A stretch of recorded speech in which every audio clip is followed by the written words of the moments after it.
Asambleísta Enrique Herrería.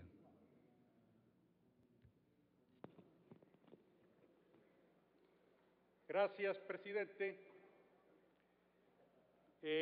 Coincido con Virgilio Hernández cuando expresa que este debe ser un debate de carácter conceptual, altamente teórico y también respetuoso.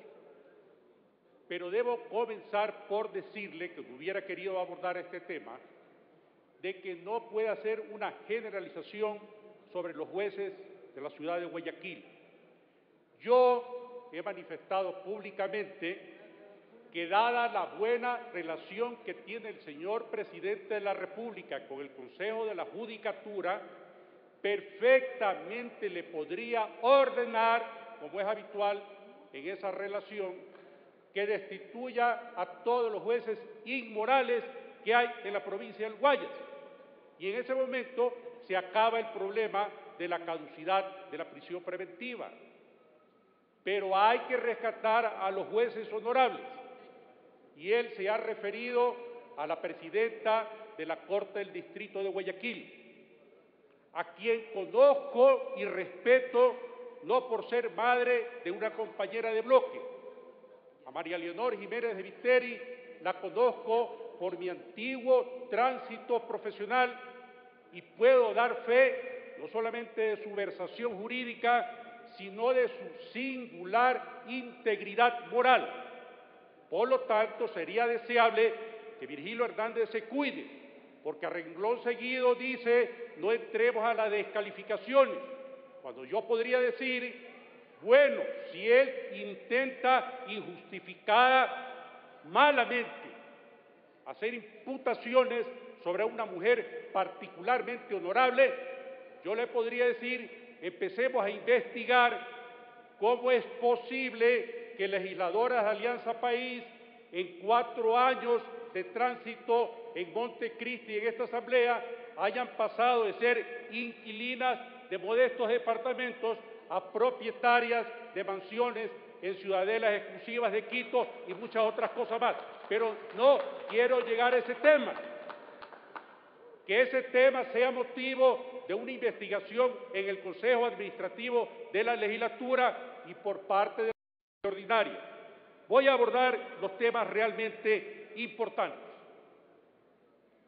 El bloque Madera de Guerrero fue el que propuso, con un significativo respaldo popular del Guayas, que nosotros abordemos el tema de la caducidad de la prisión preventiva. El tema de la caducidad de la prisión preventiva es un defecto de la Constitución de 1998 y la de Montecristi de 10 años posteriores. Este es un tema no de carácter sustantivo, es un problema de carácter procedimental penal. Nunca debió haber estado ni en la Constitución de Salgonquí ni en la de Montecristi. Fue un error de ambos tipos de constituyentes. Este tema siempre debió haber estado impuesto en el Código de Procedimiento Penal para que en el evento de que los resultados no fueran favorables, que los plazos entregados para que se despachen las sentencias fueran excesivamente cortos, se hubiera podido incrementar con una sencilla reforma. Por lo tanto, perfectamente esta Asamblea pudo haber desarrollado el concepto constitucional incrementando los tiempos para que se dicte sentencia en los delitos penados con prisión o con reclusión. Lamentablemente, en esta propuesta indispensable para asegurar a los ciudadanos en su patrimonio y en su vida, fue pervertida por parte del Presidente de la República y nos propone una consulta que es absolutamente repudiable. La primera consideración de repudiable es un principio universal establecido con el iluminismo francés, con la Ilustración de 1789, de que debe haber división del poder público. Dice la propia Constitución de 1791 y también, si mal no recuerdo, la Declaración de los Derechos del Hombre y Ciudadano, que donde no está asegurada la división de poderes, no existe democracia, no existe constitución, perdón. Por lo tanto, cuando el presidente de la República dice, yo voy a involucrarme en la designación de todos los jueces del país, hay un grosero quebrantamiento no solamente de un principio constitucional, de un derecho fundamental, sino de un principio histórico y fundamental en el constitucionalismo y en los derechos universales. Ya hablaba desde Aristóteles, pasando por Montesquieu, el inglés Lord Acton y el propio Simón Bolívar, de que la acumulación de poderes engendra la tiranía, que el poder corrompe y que el poder absoluto corrompe absolutamente. Bajo estos criterios filosóficos del derecho es que se estableció con el decurso de los años esta división del poder público, la tradicional, ejecutivo, legislativo y judicial, pero con un condicionante adicional que lo deben conocer los que estuvieron en la Constitución de Montecristi. Los constituyentes de Montecristi representaban lo que se conoce como el poder constituyente originario. Ese poder constituyente originario estableció una constitución que fue aprobada en referéndum y que no puede de forma alguna ser vulnerada, ni en la parte sustantiva ni en lo procedimental por el poder constituido. ¿Quién es el poder constituido? Nosotros. Pero particularmente nosotros representamos a todas las corrientes de opinión del Ecuador. Por eso es que se dice que la función legislativa es el primer poder del Estado.